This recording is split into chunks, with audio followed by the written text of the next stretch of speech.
जय हिंद दोस्तों, स्वागत है आपका अपने YouTube चैनल स्टडी पॉइंट 3.0 में। मैं हूं Pratyush Mishra. Child development and pedagogy के प्रैक्टिस सेट 2 के साथ मैं आपके समक्ष उपस्थित हुआ हूं। इससे पहले पूर्व में CDP का एक मैंने मॉक टेस्ट लिया था जिसमें 30 महत्वपूर्ण प्रश्नों को लिया गया था। अगर आपने वो वीडियो नहीं देखा है तो आई बटन पे या इस वीडियो के अंत में आपको उसका लिंक मिल जाएगा, आप देख लीजिएगा वहाँ से। वो बहुत ही ज़रूरी है। यहाँ पर जितने भी प्रश्न लिए गए हैं इस वीडियो में, ये आपके सीटेट एग्ज़ाम को देखते हुए बहुत ही महत्वपूर्ण है और यह सिर्फ सीटेट एग्ज़ाम की प्रिपरेशन के लिए ही प्रैक्टिस सेट है। तो यह सिर्फ सीटेट पे बेस है और आपको ये प्रश्न जरूर देखने हैं। अगर आप सीटेट एग्ज़ाम में बहुत ही अच्छा स्कोर करना चाहते हैं तो यह आपको पूरे प्रश्न जो हैं, ये पूरी वीडियो आपको ध्यान से देखनी होगी। हम इस 8 या 9 मिनट की वीडियो में महत्वपूर्ण 15 प्रश्नों पर चर्चा करेंगे और इनके आपको विस्तार से आपको व्याख्या सहित उत्तर भी समझाए जाएंगे। तो चलिए अपने पहले प्रश्न की ओर हम चलते हैं। हमारा पहला प्रश्न है, शैशवा काल की अवधि क्या है? बहुत ही महत्वपूर्ण और बहुत ही सरल प्रश्न है, लेकिन बहुत से लोग इस प्रश्न को गलत कर जाते हैं। पहला ऑप्शन है जन्म से 1 वर्ष, दूसरा जन्म से 2 वर्ष, तीसरा जन्म से 3 वर्ष तक और चौथा है 2 से 3 वर्ष तक। तो याद रखिएगा आज से आप लोग कि जन्म से 2 वर्ष तक जो है वो शैशवा काल की जो है वो अवधि मानी गई है। अगर आपने अभी तक हमारे YouTube चैनल को सब्सक्राइब नहीं किया है दोस्तों, तो प्लीज़ हमारे YouTube चैनल को सब्सक्राइब जरूर कर लें, क्योंकि सीटेट एग्ज़ाम के लिए अब आपके लिए बहुत ही महत्वपूर्ण प्रश्नों को लिया जाएगा। तो जन्म से 2 वर्ष जो है वो शैशवा काल की अवधि होती है। अब इसको देखेंगे। शैशवा काल की अवधि जो है वो 0 से 2 वर्ष तक होती है और इस अवस्था में बालक के मानसिक क्षमताओं का विकास हो जाता है, जो मानसिक विकास की क्या होती है? पूर्वावस्था कहलाती है दोस्तों। तो बहुत ही महत्वपूर्ण है। अगला प्रश्न है हमारा, पियाजे के अनुसार 2 से 7 वर्ष के बीच का एक बच्चा संज्ञानात्मक विकास की किस अवस्था में है? पहला ऑप्शन है औपचारिक संक्रियात्मक अवस्था। आपको प्रश्न में आप जब पेपर देने जाएंगे तो आपको ये जो ऑप्शन दिख रहा है, बी ऊपर है, डी उसके बाद है, ऐसा होता है दोस्तों। तो OMR भरते समय आपको यह सावधानी बहुत ही ज़रूरी बरतनी है। आपको ध्यान से देखना है कि पता चला आपने देखा कह रहे पहला वाला सही और आपने OMR में ए भर दिया, लेकिन आप देख रहे हैं कि यहाँ पे बी लिखा हुआ है। तो इस चीज़ का भी आप लोग बहुत ध्यान रखेंगे। दूसरा है हमारा ऑप्शन, जो ऑप्शन डी है वो है संवेदी गतिक अवस्था। फिर है हमारा पूर्व संक्रियात्मक अवस्था और सी ऑप्शन है मूर्त संक्रियात्मक अवस्था। तो पियाजे के अनुसार 2 से 7 वर्ष के बीच का जो संज्ञानात्मक विकास की अवस्था होती है वो होती है हमारी पूर्व संक्रियात्मक अवस्था, यानी कि ऑप्शन नंबर जो ए है वो हमारा राइट आंसर होगा और OMR में हम ए को ही गोला जो है वो भरेंगे। अब हम इनकी अवस्थाओं को ध्यान से देख लेते हैं। क्या है, पियाजे ने संज्ञानात्मक सिद्धांत की जो है व्याख्या जो है वो 4 प्रमुख अवस्थाओं में बांटकर की है। संज्ञानात्मक पियाजे पर एक हमने अलग से वीडियो तैयार किया था जो हमारे आपको चैनल पर मिल जाएगा, उसको आप ज़रूर देख लीजिएगा। तो पियाजे से रिलेटेड जितने भी आपकी जो शंकाएं हैं उनका समाधान वहाँ से हो जाएगा। तो ये 4 अवस्थाएँ थी, जो एक है संवेदी गामक अवस्था जिसकी अवधि 0 से 2 वर्ष है, दूसरी पूर्व संक्रियात्मक अवस्था जिसकी अवधि 2 से 7 वर्ष है, तीसरी मूर्त संक्रियात्मक अवस्था जो 7 से 12 है और चौथी औपचारिक संक्रियात्मक अवस्था या अमूर्त संक्रियात्मक अवस्था जो 12 से 16 वर्ष तक है। तो ये चारों अवस्थाएं हैं और आप लोग बिल्कुल इन अवस्थाओं को याद रखिएगा। इनसे रिलेटेड एक प्रश्न सीटेट एग्ज़ाम में ज़रूर आता है। फिर हमारा तीसरा प्रश्न है, विकास से की ओर बढ़ता है। विकास किससे किसकी ओर बढ़ता है? लिखा है सामान्य से विशिष्ट की ओर, जटिल से कठिन की ओर, विशिष्ट से सामान्य की ओर और साधारण से आसान की ओर। तो विकास जो है वो किस ओर बढ़ता है? तो विकास, इसका ऑप्शन जो ए जो है वो हमारा इसका राइट आंसर होएगा, सामान्य से विशिष्ट की ओर। और आप लोग इन प्रश्नों को देखने के बाद अपना मूल्यांकन जरूर करें और कमेंट बॉक्स में ज़रूर बताएं कि आपके कितने प्रश्न जो है वो सही निकले। अगर आपके 15 में से 12 क्वेश्चन सही निकल रहे हैं तो आप समझ आए कि आप सीटेट एग्ज़ाम देने के लिए बिल्कुल तैयार हैं। और अगर आपके 10 से कम पे हैं तो आपको अभी और तैयारी की आवश्यकता है। और 5 जुलाई को ही सीटेट एग्ज़ाम होगा, ऐसा भी क्लियर नहीं है, लेकिन आप इसको ही आधार मानकर अपनी तैयारी करें तो आपकी तैयारी बहुत ही अच्छी होगी। अगर डेट आगे बढ़ जाती है तो आपके लिए एक बोनस पॉइंट रहेगा। तो सामान्य से विशिष्ट है, जो विकास जो है वो बढ़ता है वो सामान्य से विशिष्ट की ओर बढ़ता है। और इसकी हम व्याख्या से उत्तर देखेंगे कि विकास जो है वो सामान्य से विशिष्ट की ओर बढ़ता है। उदाहरणार्थ है, जब नवजात शिशु अपने शरीर के किसी अंग का संचालन करने से पूर्व अपने शरीर का संचालन करता है और किसी विशेष वस्तु की ओर इशारा करने से पूर्व अपने हाथों को सामान्य रूप से चलाता है। तो विकास जो है वो सामान्य से विशिष्ट की ओर बढ़ता है। अगला प्रश्न है हमारा, चौथा प्रश्न है बहुत ही महत्वपूर्ण, कि जब वयस्क सहयोग से सामंजस्य कर लेते हैं तो बच्चे के वर्तमान स्तर के प्रदर्शन को संभावित क्षमता के स्तर के प्रदर्शन की तरफ प्रगति क्रम को सुगम बनाते हैं। इसे क्या कहा जाता है? पहला ऑप्शन है समीपस्थ विकास, दूसरा सहभागी अधिगम, तीसरा सहयोग देना, या चौथा जो है सहयोगात्मक अधिगम। तो इसका राइट आंसर आप लोगों को बताना होगा। क्या है? जब जो वयस्क जो सहयोग से सामंजस्य कर लेते हैं तो यह क्या कहलाता है? यह कहलाता है सहयोग देना कहलाता है। ऑप्शन नंबर जो बी है वो राइट आंसर होगा। सी तीसरे नंबर पर है, लेकिन आपका यहाँ पे ऑप्शन बी है। तो बी है, ओमार भरते टाइम आपको बहुत ही सावधानी बरतनी चाहिए। सहयोग देना इसका जो है वो राइट आंसर हो जाएगा। सहयोग मिलने पर क्या होता है कि वयस्क में अंतर्निहित क्षमता का विकास होता है तथा वह प्रगति की तरफ क्या हो जाता है? अग्रसर हो जाता है। फिर हमारा अगला प्रश्न है, क्वेश्चन नंबर जो 5 है हमारा, नवीन जानकारी को शामिल करने के लिए वर्तमान स्कीमा अवधारणा में बदलाव की प्रक्रिया क्या कहलाती है? जितने भी प्रश्न है सीटेट एग्ज़ाम में बहुत बार रिपीट हुए हैं और इनके आगे आने के भी चांस बहुत ही अधिक हैं। पहला ऑप्शन है हमारा आत्मसातकरण, दूसरा ऑप्शन है अनुकूलन, सी ऑप्शन है समायोजन, चौथा ऑप्शन है अहम केंद्रिता। तो नवीन जानकारी को शामिल करने के लिए वर्तमान स्कीमा में जो बदलाव की प्रक्रिया होती है वह कहलाती है दोस्तों समायोजन। जी हाँ, वह समायोजन कहलाती है। और ये आपको याद रखना होगा समायोजन क्या होता है। तो आप समझ जाइएगा कि नवीन जानकारी को शामिल करने के लिए वर्तमान स्कीमा जो अवधारणा जो आपके मन में वर्तमान में किसी चीज़ को लेकर जो आपके मन में एक प्रतिबिंब बन गया, उसमें जो बदलाव करेंगे जब आपको नई जानकारी मिल गई है, मतलब अपडेट करेंगे अपने सिस्टम को, तो वो कहलाता है हमारा समायोजन। तो ऑप्शन नंबर जो सी है वो हमारा इसका राइट आंसर हो जाएगा।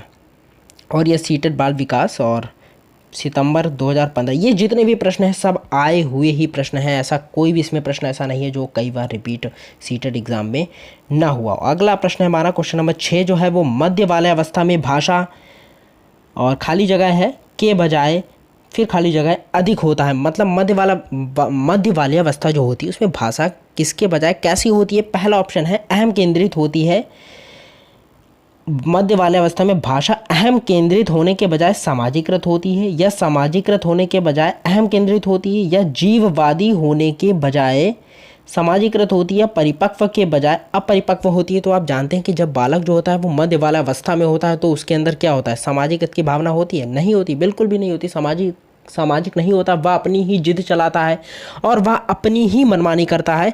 तो यहाँ पर हमारा जो राइट आंसर होगा उसको हम रख के देखेंगे। मध्य वाला अवस्था में भाषा जो है वो सामाजिकृत के बजाय कैसी होती है? अहम केंद्रित होती है। तो ऑप्शन नंबर जो बी है वो हमारा इसका राइट आंसर हो जाएगा। मुझे पूरी उम्मीद है आपको बिल्कुल जो मेरे समझाने का तरीका है वो बिल्कुल समझ में आ रहा होगा। तो सामाजिकृत के बजाय क्या कैसी होती है? अहम केंद्रित होती है, क्योंकि बालक जो बाल्यावस्था में होता है तो वह अपनी जिद करता है और अपनी ही मनमानी चलाता रहता है। तो सामाजिकृत तो वो हो ही नहीं सकता। यही यहाँ पे इसका जो व्याख्या है कि मध्य बाल्यावस्था में भाषा जो है वो सामाजिकृत के बजाय कैसी होती है? अहम केंद्रित होती है। बालक सामाजिक नियमों से प्रेरित होकर प्रमुख कार्य नहीं करता और अपनी इच्छाओं के द्वारा दूसरों की इच्छाओं को भी स्वीकार नहीं करता है।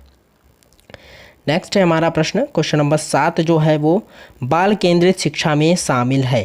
पहला ऑप्शन है बच्चों के लिए हस्तपरक गतिविधियां, दूसरा है बच्चों को एक कोने में बैठाना, तीसरा प्रतिबिंबित परिवेश में अधिगम, और चौथा है वे गतिविधियां जिनमें खेल शामिल नहीं होते। तो वे गतिविधियां जिनमें खेल शामिल नहीं होते ये बाल केंद्रित शिक्षा हो ही नहीं सकती। दूसरा है प्रतिबंधित परिवेश में अधिगम, मतलब एक सीमित दायरा बना दिया है कि बस इसी में आपको शिक्षा है, ऐसा भी बिल्कुल बाल केंद्रित शिक्षा के लिए बिल्कुल गलत ऑप्शन है।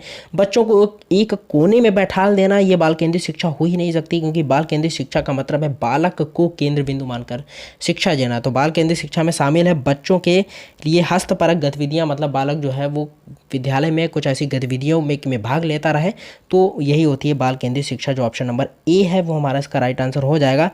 क्या है? बालक की रुचियों, प्रवृत्तियों तथा क्षमताओं को ध्यान में रखकर शिक्षा प्रदान करना ही क्या कहलाता है? बाल केंद्रित शिक्षा कहलाता है। और इसके प्रमुख सिद्धांतों को हम यहाँ पर देखें क्या होता है। पहला पॉइंट है कि बालक को क्रियाशील रखकर शिक्षा प्रदान करना, दूसरा पॉइंट है बालक की शिक्षा जो है वो उद्देश्य परक हो, तीसरा ऑप्शन है बालक की योग्यता व रुचि के अनुसार विषय वस्तु का चयन हो, और चौथा जो ऑप्शन है वो रचनात्मक कार्य जैसे हस्तकला आदि के द्वारा शिक्षण हो, और पांचवा जो पॉइंट है वो है पाठ्यक्रम को छोटे छोटे हिस्सों में बांटकर शिक्षण हो। यह होते हैं सारे पॉइंट जो है वो बाल केंद्रित शिक्षा से। अगर इनमें से आपको कोई भी ऑप्शन में मिलता है तो आप उसको बिल्कुल सही टिक मारें और आपका जो है वो नंबर आपको पूरा मिलेगा। फिर हमारा नेक्स्ट है क्वेश्चन नंबर 8 जो है, जब एक शिक्षक यह समझता है कि स्वाभाविक रूप से जो लड़के हैं वह गणित में लड़कियों से अच्छे हैं, तो यह दर्शाता है कि अध्यापक है कैसा है।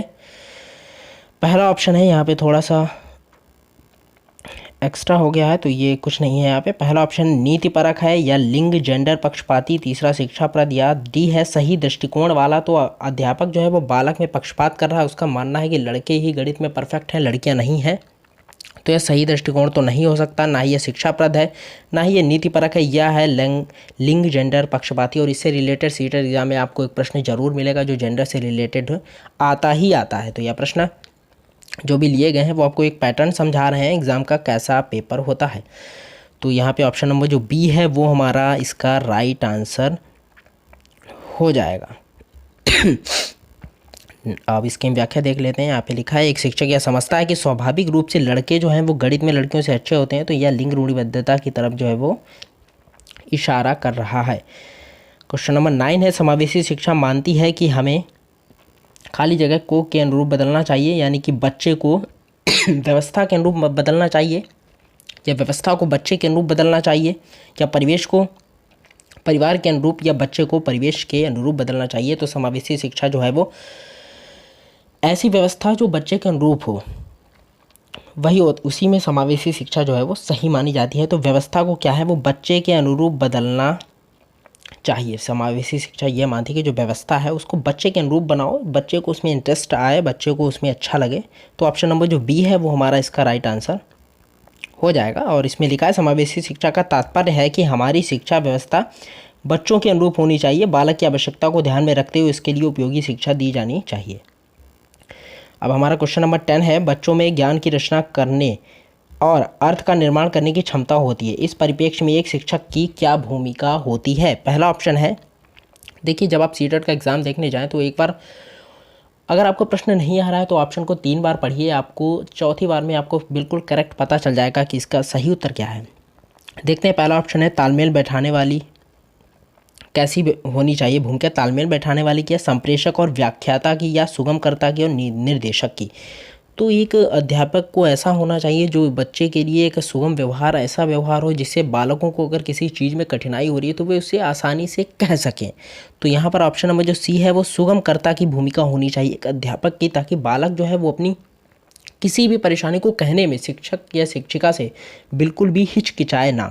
तो ऑप्शन नंबर जो सी है वो ऑप्शन नंबर जो सी है वो इसका जो है वो करेक्ट आंसर हो जाएगा। और यहीं पे ऑप्शन नंबर इसमें लिखा भी है, बच्चों में ज्ञान की रचना करने तथा अर्थ का निर्माण करने की क्षमता विकसित करने के लिए शिक्षा को एक कैसी भूमिका होनी चाहिए, सुगमकर्ता की होनी चाहिए, जिससे संपर्क में जो है वो बालक अपनी समस्याओं को बिना संकोच क्या है कह सके।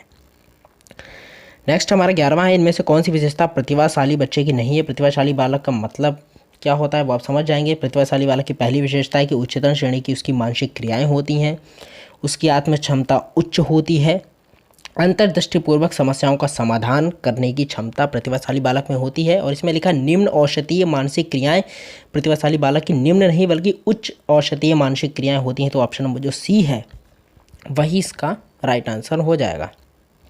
और यहाँ पे यही व्याख्या में भी लिखा हुआ है कि निम्न औषधीय मानसिक क्रियाएं जो है वो प्रतिभाशाली बच्चों की नहीं होती हैं। नेक्स्ट है हमारा क्वेश्चन नंबर 12, बच्चों के बारे में निम्नलिखित कथनों में से किस कथन से वाइगोत्स्की जो है वो सहमत होते हैं। पहला ऑप्शन है, बच्चे समवयस्कों के साथ सामाजिक अंतरक्रिया के माध्यम से सीखते हैं। दूसरा, बच्चे तब सीखते हैं जब उनके लिए आकर्षक पुरस्कार निर्धारित किए जाएं। तीसरा, बच्चों के चिंतन को तब समझा जा सकता है जब प्रयोगशाला में पशुओं पर प्रयोग किए जाएं। चौथा, बच्चे जन्म से शैतान और उन्हें दंड देकर नियंत्रित किया जाना चाहिए। तो लेव वाइगोत्स्की समझ गए होंगे। लेव वाइगोत्स्की का अगर आपने वीडियो नहीं देखा तो वो आपको मिल जाएगा, हमारे चैनल पर देख लीजिएगा। तो लेव वाइगोत्स्की से संबंधित जितने भी आपकी समस्याएं हैं वो सारी जो है वो उनका निस्तारण हो जाएगा। तो इसका सही आंसर होगा ऑप्शन नंबर जो ए, बच्चे जो है वो समवयस्कों और वयस्कों के साथ सामाजिक अंतरक्रिया के माध्यम से सीखते हैं, वो इसका क्या हो जाएगा राइट आंसर हो जाएगा। अब हम इसको यहाँ पे समझेंगे। लिखा है, वाइगोत्स्की ने संज्ञानात्मक विकास को सामाजिक सांस्कृतिक सिद्धांत के परिप्रेक्ष्य में देखा है। इस सिद्धांत के अनुसार संज्ञानात्मक विकास सामाजिक सांस्कृतिक परिप्रेक्ष्य में गठित होता है तथा उसके प्रभावित भी होता है। इसलिए बच्चा जो है वो समवयस्कों और वयस्कों के साथ सामाजिक अंतःक्रिया के माध्यम से सीखते हैं। नेक्स्ट है कि बच्चा कैसा है, बच्चा कैसा है। तो पहला ऑप्शन है कि बच्चा जो है वो जिज्ञासु प्राणी है और अपने चारों ओर के जगत को खोजने के लिए अपने ही तर्कों और क्षमताओं का उपयोग करता है। दूसरा है चिंतन में वयस्कों की भांति ही होते हैं और ज्यों त्यों बड़े होते हैं और उनके चिंतन में गुणात्मक वृद्धि होती है। तीसरा रीते बर्तन के समान होता है जिसके अंदर बड़ों द्वारा दिया गया ज्ञान भरा होता है। निष्क्रिय जीव होता है और सूचना को प्रतिलिपि के रूप में प्रस्तुत कर देता है। तो आपको मालूम है बालक क्या है, बालक एक नन्हा बालक एक वैज्ञानिक है और वह क्या होता है, उसके अंदर जिज्ञासाएं होती हैं, तो वह एक जिज्ञासु है। तो ऑप्शन नंबर जो ए है वो हमारा इसका राइट आंसर हो जाएगा। और यहीं पर यहाँ पे यही लिखा हुआ है कि बच्चे जो होते हैं वो जिज्ञासु होते हैं और अपने चारों ओर के जगत को खोजने के लिए अपनी तर्कों क्षमताओं का उपयोग करते रहते हैं। नेक्स्ट हमारा निम्नलिखित में से कौन सा सामाजिकरण का एक प्रमुख कारक है। तो पहला ऑप्शन है परिवार, दूसरा कंप्यूटर, तीसरा आनुवंशिकता, चौथा राजनीतिक दल। और आई होप अगर आप सीटेट एग्जाम की तैयारी कर रहे हैं तो आपको यह प्रश्न का आंसर जरूर पता होना चाहिए। तो बालक के सामाजिकरण का प्रमुख कारण इन चारों ऑप्शन में से क्या है। परिवार जो है वो बालक के सामाजिकरण का एक प्रमुख कारक है। ऑप्शन नंबर जो ए है वो हमारा इसका राइट आंसर हो जाएगा। और नेक्स्ट है 15वां क्वेश्चन है आउट ऑफ द बॉक्स चिंतन किससे संबंधित है। पहला ऑप्शन है अनुकूल चिंतन, दूसरा स्मृति आधारित चिंतन, तीसरा अपसारी चिंतन, चौथा अभिसारी चिंतन। तो इसका ऑप्शन जो सही होगा वो आप हमें कमेंट बॉक्स में ज़रूर बताइएगा। इसका राइट आंसर क्या है, इसका आंसर हम नहीं बताएंगे। जब आप कमेंट बॉक्स में बताएंगे अगर आपने गलत बताया तो मैं आपको ज़रूर रिप्लाई करके उसका सही उत्तर बिल्कुल बताऊंगा। तो 15वां प्रश्न जो है वो आपके लिए होमवर्क टाइप का हो गया। देखते हैं आपकी तैयारी कैसे चल रही है। तो मुझे पूरी उम्मीद है आपको मेरे द्वारा ये कराए गए 15 प्रश्न बहुत ही महत्वपूर्ण हैं और आपको बिल्कुल इनके मेरे समझाने का तरीका जो है वो पसंद आया होगा। तो आप अगर हमारे चैनल पर नए हैं तो प्लीज़ हमारे दोस्तों हमारे चैनल को जो है वो सब्सक्राइब कर लीजिएगा और इसी तरह हमारे साथ बने रहिएगा। आपकी तैयारी बहुत ही अच्छे तरीके से होगी और आप सीटेट एग्जाम में बहुत अच्छे नंबरों से पास होंगे। धन्यवाद।